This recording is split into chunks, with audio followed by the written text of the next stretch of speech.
folks, welcome inside the Parisi Palace, high above 3773 East Broadway. This is the Jake Feinberg Show, coming on Power Talk. Thank you so much for making us part of your day today.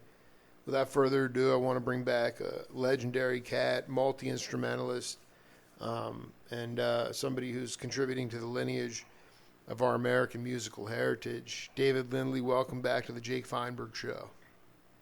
Thanks, Jake. Good to talk to you. Did you recognize that tune coming in? No. That I wanted to just let you free associate. That was you playing lead guitar. And this was a Maxfield Parrish album. That tune was called Julie Columbus. Oh, yeah. So Maxfield was connected to Kaleidoscope, and how did you connect with him, man? Maxfield Parrish was, they were two guys. Well, actually, yeah, two guys that were, they were associated with my friend Chesley Milliken. And he asked me if I would play on that, and I did. So that's how that happened. There was a lot of that. Right. It seemed like that was an early studio session, but like that, I guess that was really the point. Like, you know, how did you cultivate your own sound? Because I think, is it fair to say you did it on the bandstand, and where was that primarily, where you really found your voice? No, I would do it on the bandstand too. You know, you use one set of gear for playing on stage, and then you use another set or a bunch of different sets of equipment to play in the studio. So I did a lot of experimentation with pickups, especially Gibson pickups in Fender guitars. So Skunk Baxter put together a Telecaster for me, which had a melody maker up by the neck, and then down by the bridge it was a square pole piece Black Beauty Gibson pickup, an old DeArmond. It was one of the first pickups on production Gibsons, and they made a lot of guitars with those pickups in there. And I found one, and I said, put this in there, and then give me the, have been one of them. If it wasn't, then it was one of my other ones. And I have a whole lot of them. So it was always a work in progress until I got that guitar, and then I kind of stopped a little bit with electric guitars and went on to other instruments, you know, slides and trying different pickups and different slides and doing all that stuff. You can tell when it sounds right. Everything clicks, and it sounds good at a low volume, sounds good at a high volume through all different kinds of amps. But sometimes there's a magical combination of a guitar and an amp, and I would use that Telecaster with the Gibson pickups in there with a deluxe that I had recovered in snakeskin from Kmart, vinyl snakeskin from Kmart, and it was known as the Order of the Python. So I took this amp to this guy, Van Webster, and I said, I want to put this material on there. And he said, oh, good, one of these. Oh, let me show you a modification that I came up with for that. And he put this modification in there. And it totally changed it. And I said, just don't touch anything. And I left it like he finished it. This guy, his name is Van Webster. Van Webster. Van Webster was from South Pasadena. Wow. And he was, I had heard of him from several different people. and that was a magic combination. The What was order it? of Python. Can you talk about early on playing clubs, folk clubs, where you had to overcome the lack of interaction between amp and guitar when you know, because I've talked to cats, especially with guitar, like if you don't, it's hard to play inspired when you don't have a good amp. How did you overcome that when you were first starting out? Well, I started out with an Ampeg Reverberocket, which had two 12-inch speakers in there. It sounded good from the get-go. That was the first amp I used live with the Kaleidoscope. And then we went to Standell. Standell amps, they sounded really good, really loud. So we went to Standell amps. And then, but still, the old Ampeg Reverberocket was still the best sounding. Wasn't very loud, but you know, in those days you played loud. So I still have that amp. You know. We have a game. Yeah, go ahead. Yeah, there's a couple other ones too. There was an old Standell, which was an old Standell tube amp that used to belong to Hank Thompson. I got that one. Frank Garlock from Standell gave me that amp. Wow! And that was the best steel guitar amp in the world. Really old amplifier. Wow. You know what? I don't have that Ampeg anymore. The Reverberocket. I don't have it anymore. You don't have. You got rid of it? No. You foisted. Yeah. You foisted it on somebody. No. I gave it to Berta Benali. Yes. She's the wife of a Navajo medicine man named Jones Benali. Wow. And she's a really good guitar player. And her kids have a band called Blackfire, and they changed their name around, changed the different personnel and stuff. But she has it. Yeah. Is there anything that like, would there be, like, how do you give back to, like, the younger, how do you relate to the younger generation insofar as, like, are you able to connect with authentic cats, or is it through your, in what way does David Lindley, you know, like, give back to the future? Because, you know, I mean, it's just like, it's a very inauthentic time. There's just a lot of the barriers have gone up, you know, and and it's a very dangerous time. So I just kind of wanted to talk to you about individuality, and also, like, did you ever give it a shot at driving around in a car with, like, a mandolin, banjo, guitars? Like, did you ever do any kind of studio work with Larry Knechtel or any of those cats, or, you know, any of the studio scene out there? Sometimes. I did things with John Boylan. Who's that? And he worked in Linda Ronstadt's band for a while. He was a producer who produced a lot of stuff. I worked with him a lot, and I'd hang with the studio scene in L.A. back in those days was huge. Exactly. I'm like, where did Lindley fit in there? Because I don't see, like, I don't know. Like, that's, I guess, how was did you know, like, did you cross paths with James Taylor back in the? Oh, yeah.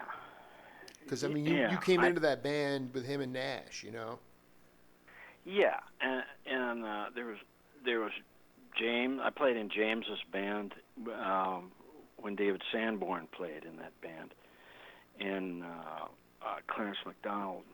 I love and then Clarence, I played with Crosby and Nash, and Linda Ronstadt, and then Jackson Browne, all in the same year on stage, you know. And then, of course, I recorded stuff with them because they'd write stuff on the road, and then let's go into the studio and record this, and then we'd go in, and it was really good. You know, the stuff that I did, it's really hard to kind of communicate, you know, what it is. There's no way to describe what the sound is. Right. You have to have a certain amount of sustain. You have to have a certain amount of low end in there, sustaining, and there's some amps that do it better than others, and it just comes from experimentation.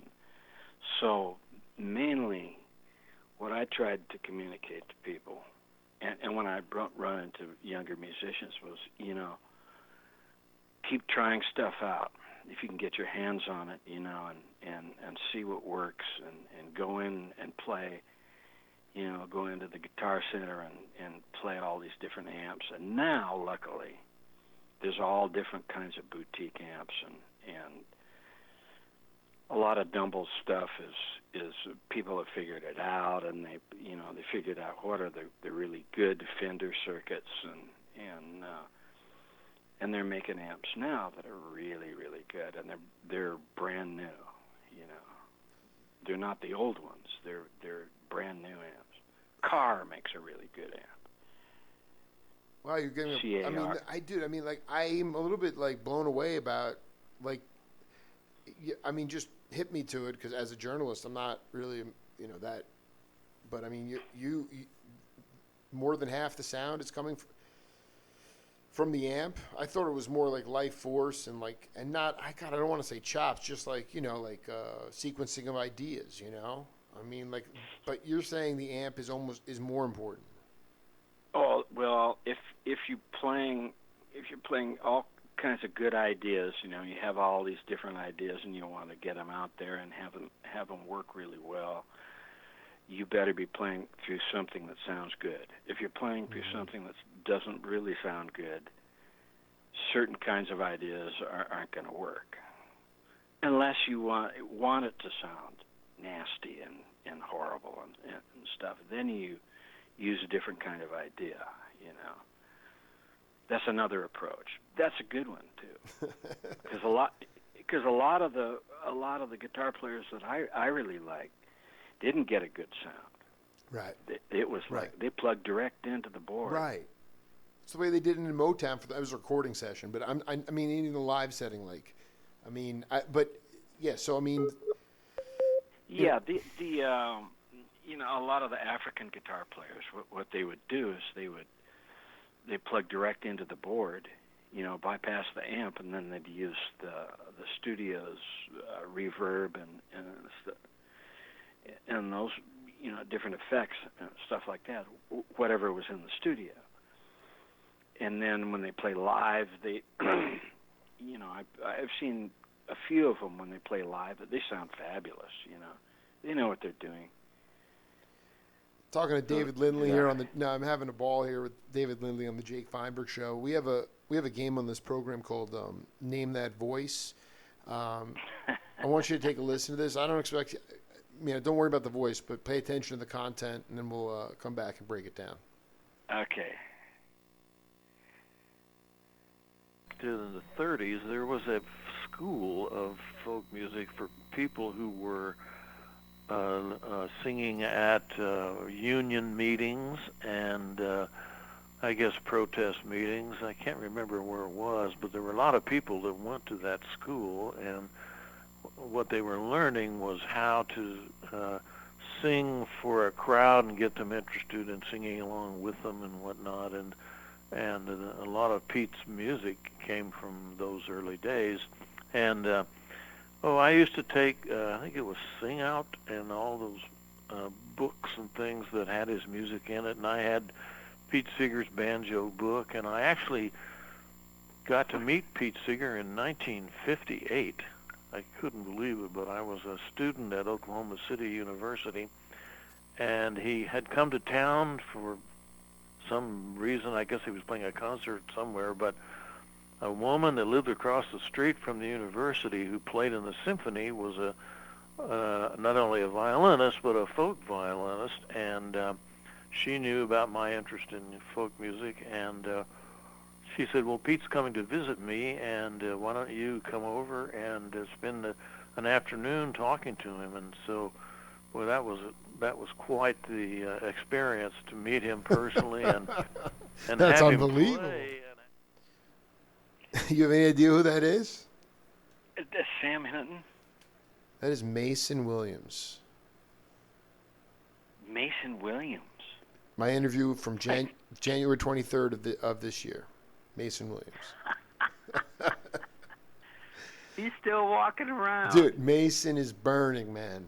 He's burning. Unbelievable. And dude, Lindley, I'm telling you, man, I was like, you know, I got to play name that voice for Lindley, but I didn't know what one, and it just like a shot from the heavens just bolted into my head. It was like Mason. And it's a priceless interview, and he talks about well, first of all, he came in talking about a folk school, which was on the East Coast, and I was like, I don't know if Lindley even was hip to that. Were you aware of that? Yeah, I mean, they taught people how to play to a crowd. It was like insane. So I was like, what was the equivalent where you were, if anything? It was mind blowing. Oh, I don't know. I think it was more seat of the pants kind of thing, and right. You know, it wasn't schooly at all. You know, other than the teacher that you went to that showed you how to play the three chords and sing songs and stuff like that. Then they started doing that, you know, and they do that. They would do that up at Berkeley and then maybe at UCLA and a couple of places, but just touch on it. You know, it wasn't a real serious, you know, books and pencils kind of thing at all. Yeah, I mean, it wasn't academic in any way. You know. No. But I mean, did you like when you look back, like is Mason Williams your generation, or is he even? Yeah. He was a little bit older than me. I think I'm not really sure. I'd done a couple of things with him. I did a 5-string banjo album with him, and we talked a lot about different things, and I'd run into him every once in a while in the studio, but I wasn't good friends with him or anything like that. Let me ask you, how you feel today about, your how you feel about your generation's contribution to new musical vocabulary. Do you feel like, what would be the best way to break from conformity?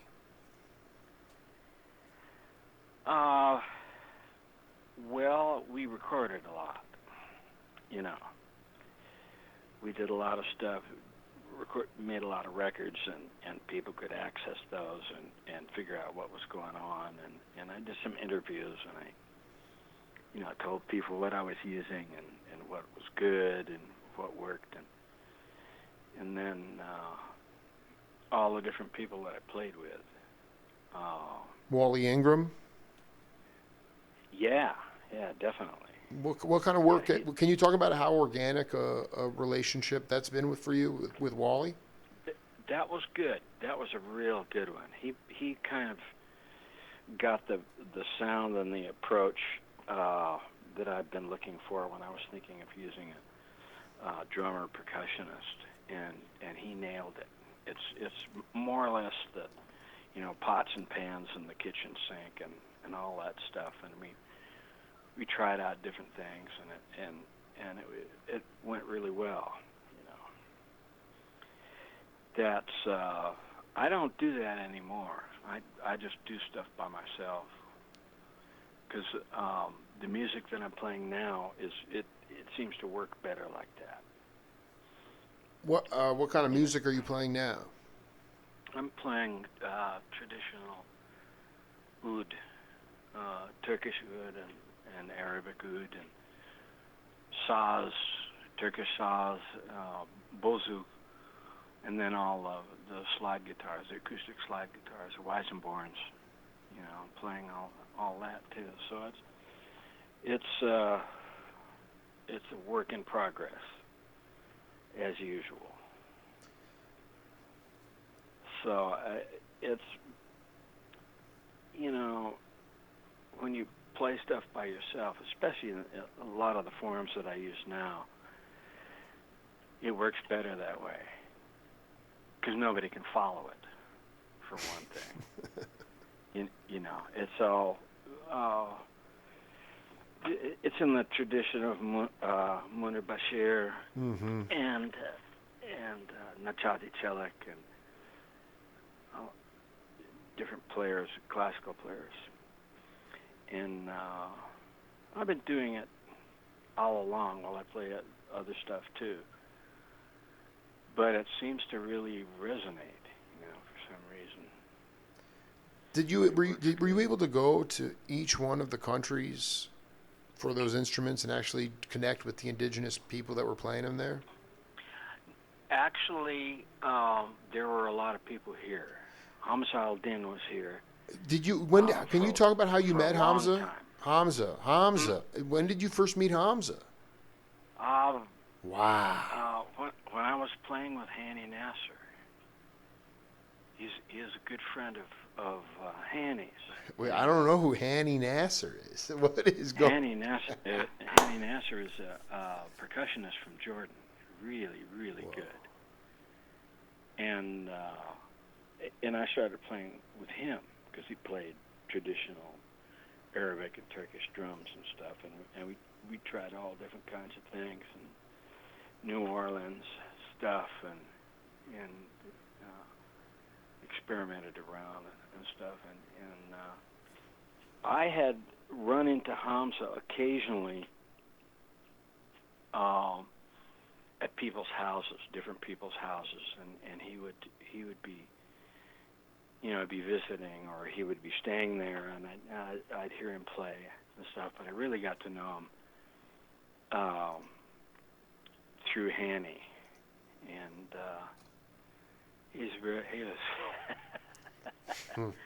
he was in Tokyo. Hamza al-Din in Tokyo, and he was wearing his kind of pajamas, you know. Oh, this is awesome. And I walked into this dressing room at a club in Tokyo. I think it was a Thumbs Up club in Tokyo. And there was this guy in white pajamas standing in the middle of the room, and he had a paper bag over his head.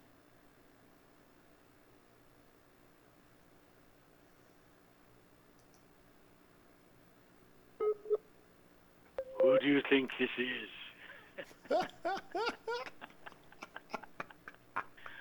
And I said, "Oh no, really?" He says, "Oh yes, I live here." He took the bag off. He says, "Oh yeah, I live here now. It's wonderful.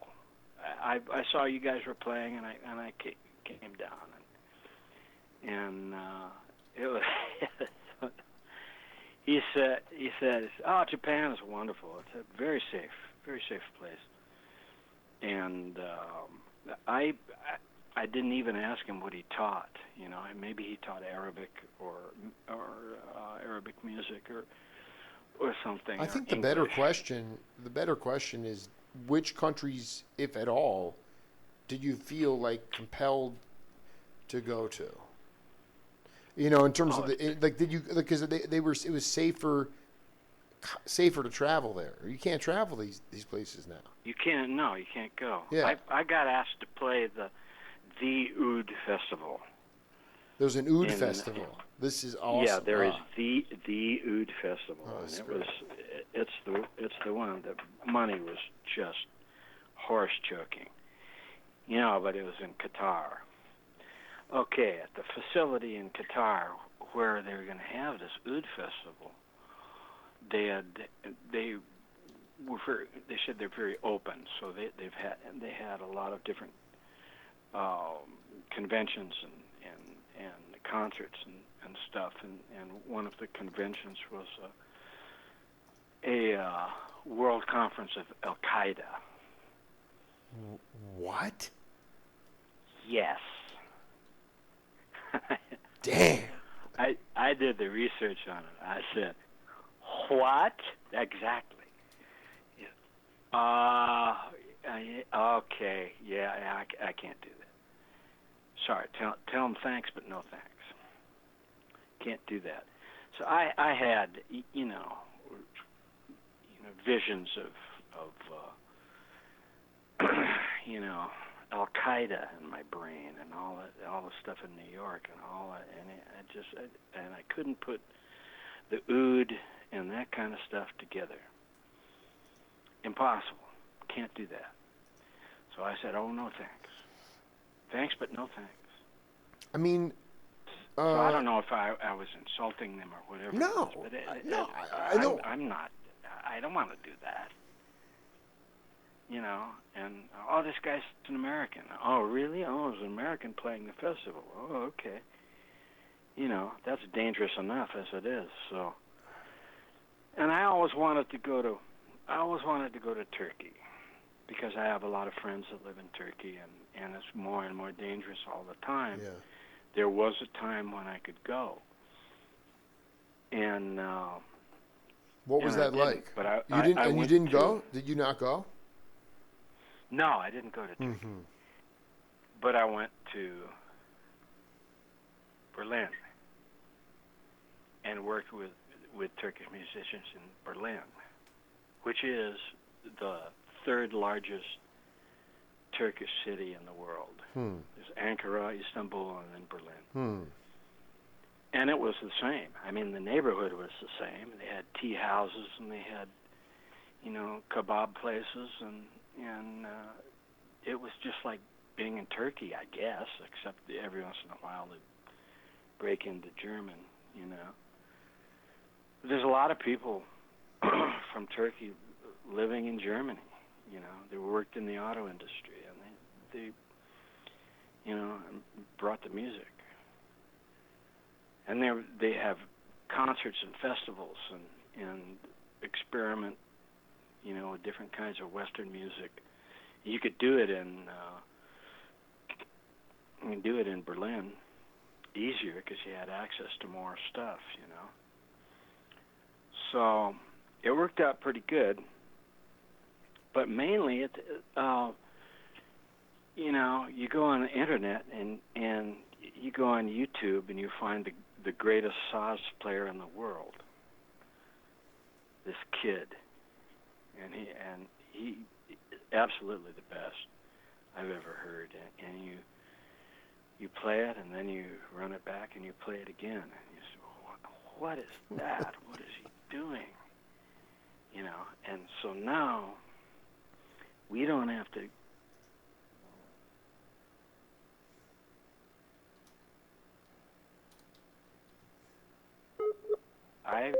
Nachadi Chelik. I was over at my friend Hank Levin, who sells musical instrument strings, and he said, "Oh, I have to call Chelik." I said, "You do, really?" and he said, "Oh yeah, you want to talk to him?" I said, "Of course." So he had a Skype set up. And there was Chelik on the Skype, and we talked about stuff, and Hank said, "There's someone here who would like to talk to you." It's David Lindley. He says, "Oh, the banjo player." Chelik, one of the greatest oud players in the world, and we talked and. It was really something else. So, I mean, you could take a lesson on Skype. You could do all kinds of things now. So. No, but I'm not. Yeah, I mean, I think that I mean, it's really remarkable that experience. I mean, do you feel like, I guess the most important thing when you walk away from it all, you guys didn't take yourselves that seriously, but you walked away and respected each other, which is a big difference now. You know, Yeah. we live in a very politically correct time, and people are much more sensitive. And I feel like Yeah. the two. I mean, is that fair to say that you walked away with respect? I guess that's the key, is respect. Yeah. Yeah, pretty much. You know, and the situations that I put myself in and that I was put in turned out really well. Right. You know, especially musical experiences and the people that I played with and got to talk to about you know, different things, and the musical instrument makers that I got to sit down with. There was a guy from Latvia. He used to work in San Diego. His name is Juris. He lives in Sevilla now, and he restores guitars in Spain. And we talked about all kinds of things. And Viken Nigerian, who makes ouds, he lives down in Anaheim. I go and talk to him all the time, too. You know, why things sound the way they do. Why does that sound like that? You know, Juris was the same. Juris, what about those Django Reinhardt guitars, Macaferris, and all that stuff? What about? Oh, that's a different thing. Right. That's a completely different thing. Wow. You know, Wow. And he would know why they sounded like they did, and could explain it to you. So. You know, I'm playing a guitar like that right now. That's one of the main guitars I use, because it has this weird sound, you know. And it was made by Ibanez Tama in Japan as a prototype, Sure. and I bought it in Austin, Texas, for $500. Did you get off on who was the I forget the guy's name, who was the steel player for Buck Owens? I was just there. What was your involvement with, or how did Western swing influence you, if at all? Bob Wills and that kind of stuff. Oh, well, you heard Bob Wills and Not that it's Speedy not really West. it's not really my bag. And Yeah, Speedy West. Yeah. Yeah, Speedy West, Leon McAuliffe.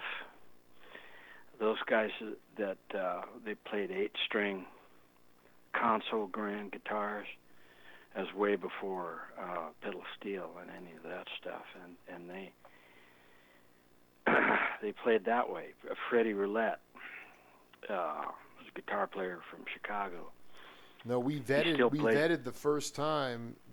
When you were up there with Kaleidoscope, and he was playing with Musselwhite at the Fillmore. Yes. Yeah, I mean, Roulette's a shaman, man. Yeah, he is. He plays that way. He plays like those guys played, and then he also plays his way. Bakersfield stuff and getting back to Buck Owens and Buckaroos and those guys, and there's also a kind of settlement not only in Bakersfield, but there was one in South El Monte, which wasn't so much Western swing. It was more that country kind of stuff with pedal steel and fiddles and like more like jam psychedelic stuff. Yeah, but it was country. I mean, because I walked in the other night to the Crystal Palace, Buck Owens' Crystal Palace, and like there's line dancing going on, and I'm like yelling out for Love Supreme. That rhythm section was good, but like, oh yeah. I mean, I'm just asking people to stretch out, you know. But that to me, yeah. they were very conservative within their repertoire, playing a lot of cover tunes. Oh yeah. And I just want, you know, I mean, I at the end of the day, I just want people to burn. They all had the chops to do it. It was just a matter of like, oh yeah, bringing the spirit. You know, I guess that's what I wanted to ask you about was your spirit, how you cultivate your spirit, and how you bring it to the bandstand? It depends on if you're open to that. See, there's all different kinds of music have different ways of expressing the same thing, and there's one common thread that runs through all of it, and it's the thing. You can hear a Cuban band, you can hear a band from Zaire, or some Turkish guys in Germany, and or you can hear some garage band Right. doing something. Right. If they're serious about it and they really get into it, it creates that thing, and that's what I went for. I found out about that a long time ago. I know. Yeah. So I think it has to do with J.D. Manis. J.D. Manis. Is that J.D. Manis? J.D. Manis? Did you cross paths with J.D.? Yes, I did. Please break it down, man. Dude, I found this Steel album. It's like Buddy Amon's This Cat. You're not on it, but I mean, like, it's like J.D. Manis. When did you talk about? Because I mean, Buck Owens his spirit still lives on. It's very strongly. Yeah, it does. Yeah. J.D. He would come down every once in a while and play some sessions in Los Angeles. I ran into him in one place in particular. And he was coming out of the studio, and he's packing up his steel, and I said, well, it was a ZB, I think it was. Right. And I was thinking about that, and he introduced himself, and it was, wow. You play with Buck Owens and the Buckaroos. He says, yep, that's me. That was really good. Yeah, he was. Dude, that's awesome. Yeah, he's one of the first people that had hearing problems. Really? As I remember, yeah, because those guys would play loud, and there's a lot of different pedal steel players. In order to hear yourself and play in tune, you got to turn up, and so he was one of the first people I ran into that had hearing problems, and he was cool. I run into all kinds of people all the time in the studios, one of the nicest people. Even now. So, well, I don't do much studio stuff at all. Right. Anymore. I mean, you're talking let's get a date on because I mean, this was like back in the day. I mean, this was just I mean, you were running the show down there. Oh yeah, I was doing all kinds of stuff because I played a lot of different instruments. Right. I played fiddle and banjo and all. Well, that's why, because John Morell, man, one of the baddest guitar players there, he would go around with like 12 guitars in his back trunk, and he'd go to 4 sessions a day. And I'm just like, I'm like, when Lindley was off the road, I'm sure he was indispensable. But I just, you weren't definitely not part of the you weren't part of the Wrecking Crew. You weren't Tommy. No. You weren't Tommy I knew Tedesco. Yeah, of course you did. You knew Tedesco. Did you hang with those guys? Did you play with them? Yeah. When did you play with those guys, man? I got to talk with him. Yeah. He was in, I think it was in CBS, and he had just gotten through with a session, and I finally got to meet him, and he's really nice. He was a good friend of John Bilazikian, the oud player, very, very fine oud player, who did all the Mission Impossible stuff. And it was Tommy Tedesco who got him the gig. So I was talking to Tommy about different guitars. We just talked gear, pretty much. But I'd run into those guys all the time. You just talk gear. Yeah, that's all you do. Yeah, but I mean, like, you would play with Blaine and those guys. I mean, I feel like you were maybe. I played with Hal Blaine before. He was in which context? What album was that? This was when the Kaleidoscope was using CBS studios on Sunset. We'd run into those guys, and that was when I was doing. That was very early on, and I was doing banjo things, and I was one of the few 5-string banjo people who could play that kind of stuff. Did anything make it to pressing? One of the people I ran into in that same studio. Yeah. There was this guy. He was playing a Hammond organ, B3, out in the studio, and he was playing this stuff. He was playing the foot pedals and all the really good stuff. And I went and we started talking, and it was Sly Stone. No. Sylvester Stallone. Sylvester Stewart. Sylvester Stewart. Yeah. Before Sly. Yeah. Oh. Before Sly. Before Sly Stallone and before any of that stuff. Sly Stone. Yeah, I always used to. Sly Stallone, dude. Sly Stallone. No, this was wow. Sly and the Family Stone. Wow. I guess his last name was Stewart. Sylvester Stewart. Yeah, he was a radio DJ as well, Yeah. Yeah, he had glasses. And he was playing all this wonderful stuff on the Hammond B3. And Did you ever play with Ray Brown? Yes. When? After a session or after a gig at the Ashgrove. Ray Brown played the Ashgrove? No, the bass player. Yeah. Ray Brown. Right, sure. No, I mean, were you playing there or he was playing there? No, I was playing there with a bluegrass band, and this went over to take a friend of mine back to the house where he was staying, and Ray Brown was visiting, and it was really dark, and I heard this bass in there, and I this guy, he was really nice, and he just played the shit out of it, and I just kind of it's fascinating seeing that, and I told him the story about my early attempt in grammar school at playing the bass, and they said I was too small, and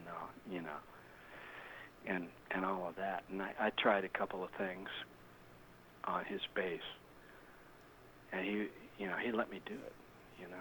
I just want to be clear. He was staying with a friend of yours, and you just jammed with him at his place. I started out just sitting and listening to what he was playing. Sure. He was unbelievably good. Mm-hmm. And later on, a friend of mine who's an instrument maker had played his bass before, Ray Brown's bass before, and he said that it was so harmonically in tune with itself that you couldn't play it out of tune. He'd never seen anything like that. He said, that guy, what kind of bass it was, I think it was a Czech bass or, something really good, carved back and carved top, and it was, man, it was something else. But I remembered that. Did you? These are I wanted to. I didn't know who it was. It was just this guy, this really good bass player. Right. That's it. I mean, it was just there was no instantaneous sort of understanding of his gravitas. There was no internet. No, it wasn't. He was just good. I mean, the idea was he wasn't also braggadocious, so he was just a very humble, beautiful gentleman. Like that. He was wonderful. He was really cool. And I did some banjo things on it with a thumb, with some right-hand stuff, and he said, "What is that?" He dug it. Said, that's banjo stuff. And he said, "What do you use for the melody?" on this. I said, I use my fingernail, but I use it backwards. You know, and he was looking at that. I said, what? Like, yeah. Well, that's good, you know. So he was one of those people who's always looking for stuff, you know. And he really could play, all in tune. So You know, there was a funny. I read this and I wanted to ask you about it. Did you? I guess the only question I ask is, how did you meet Garcia? There was a couple of times we played gigs together, and we kind of crossed paths backstage. Before they were the Grateful Dead, it was like the Jug Band time? No, it was the Grateful Dead times. We played with Kaleidoscope. Fillmore. With Kaleidoscope. Yeah, and we played the Fillmore, Bill Graham's place, and it was the Grateful Dead and the Kaleidoscope. And then I met him up at a festival. We sat down backstage and talked for a long time, and we're talking about five-string banjo, you know, and how we should, you know, maybe get together and do a five-string banjo album or something like that, you know. And he was really into it. he would have done. I mean, then, yeah. Go ahead. Yeah, and you know, he was really a good banjo player. So I thought that would be good, you know, and not too long after that he was gone, you know. Well, I was going to say, because there was a rumor. It was like somehow you entertained the idea of going on the road with Bob Weir. Yeah, at one time. Yeah, but that never. But so I mean, like you. But then that was just something like Bobby asked you. You had not really collaborated with him that much, or how did that work? I was thinking of it, and it was, you know, in between stuff. So I was thinking of doing that, and I forget what time period that was, but it was. It's like the early '80s. Yeah, I was. You know, it was interesting that, I mean, how was that? How were you approached? I forget. Yo, so listen, have you I want you to tell me any stories you have about Jack Kerouac, Timothy Leary, or Kesey, or the Pranksters. I need you to tell me some about your relationship with those cats. Well, let's see. Kerouac, I never met him. Right. We'll go through them one at a time. Ken Kesey, I met. What was that experience like? He was a good friend of a friend of mine who lives in San Francisco. And my friend's name was Tad Hunter. I went to high school with him. And he was part of that whole thing. And we went, I forget where it was.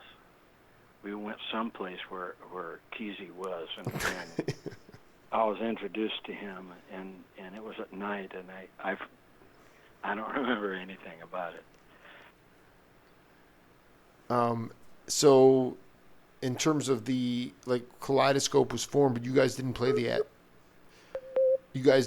acid tests.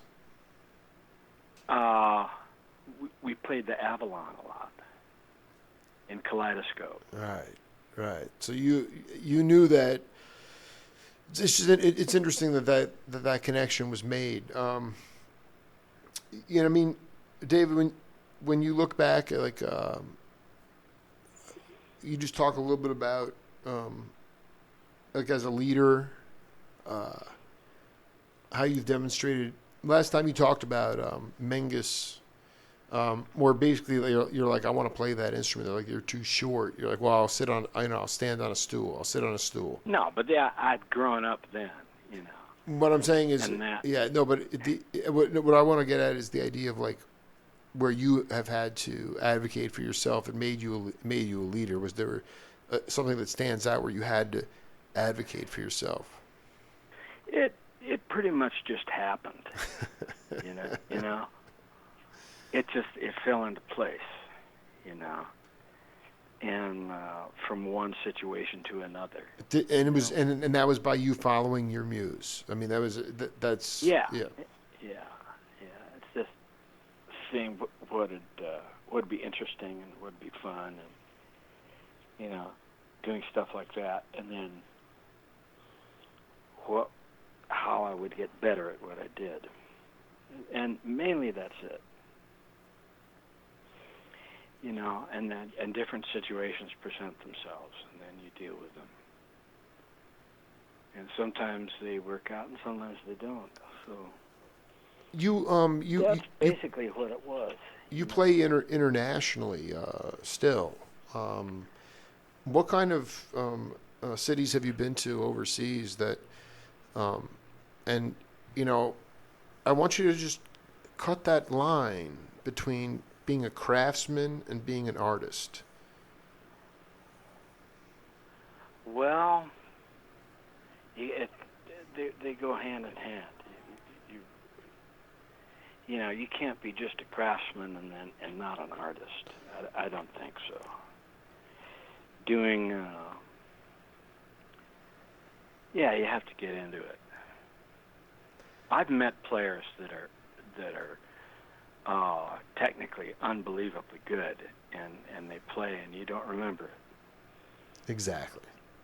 It's gone. So it turns out that the old adage about you're an intellectual musician and you play to the intellect, or you're a musician that plays from the heart, and then you play to the heart, and that's what hears stuff. And that's the way you work it. You can do both at the same time. That's the best. When you play to the intellect and the heart at the same time, and you can go back and forth, or else it comes out as one big thing. So you can do that. And that's pretty much,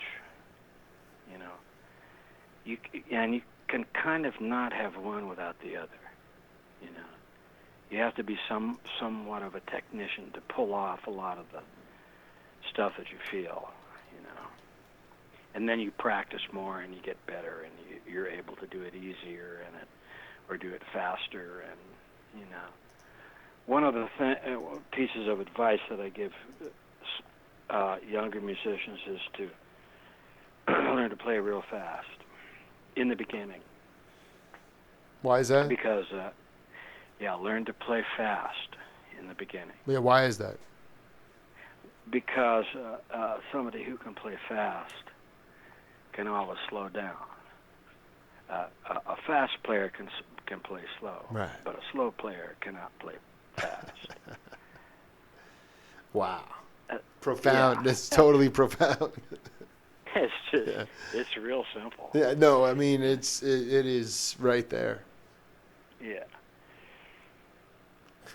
So there were a lot of methods from different countries and of doing things like that. There weren't necessarily musicians, and had a method of doing things that I liked, and you can apply that to learning a musical instrument or getting better on a musical instrument, and you have to kind of broaden the outlook on all different kinds of things. Lindley, I got another interview to do right now, but okay. It was great to hang again, man. It's good. It is good. I have a couple. I've been reading through the. Yeah, no. Listen. Let's talk. You're writing. I have a couple of things that I'll call you later and we'll discuss that. There was yes, no, we'll figure it out. It was great. We'll get it together. it's good. Yeah, yeah. Much love. Thanks, dude. Jake. Yeah, but much love, man. You take care. Peace, man. Bye. David Lindley, man. Fuck, legendary cat. We'll be back with